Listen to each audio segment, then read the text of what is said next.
My name is Ed Whetstone. My focus has been in modeling and texturing, but I'm now focusing my portfolio more towards visual development and concept development and pre-production.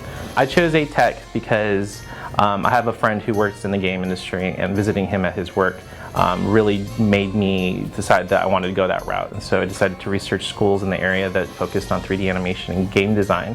ATEC came up, and I visited the campus, and I was quite pleased and made my decision to go to school at ATEC. I'm currently working on an animated short called Cauldron Bubbles. It started off as my graduate final project, and it really has grown a lot more than what I originally anticipated.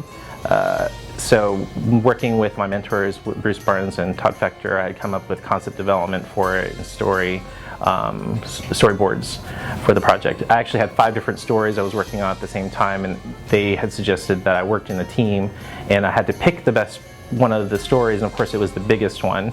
And so Cauldron Bubbles was kind of, chosen because of the team aspect that I had to create for it. With every production, there's always going to be things that you didn't anticipate.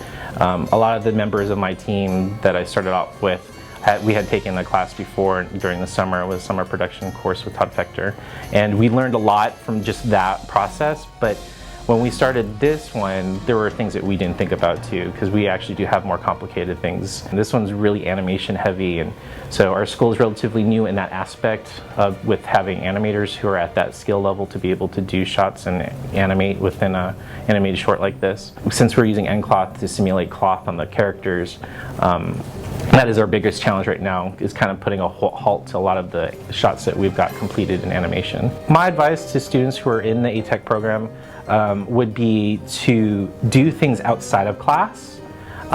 It's great that, in class you're being told how to use tools and how to implement them in assignments, but again, those are just class assignments. Work on personal stuff. So that way, when you're building a portfolio as you're going through the classes, you have things that are original. Now, as a professor teaching classes, I don't think that students realize how important it is for them to take that initiative to do stuff on their own. My experience is that people expect going through the program that they're going to automatically find work. That's not the case. It's also about what you actually put into not only your assignments, but also the stuff you do on your own.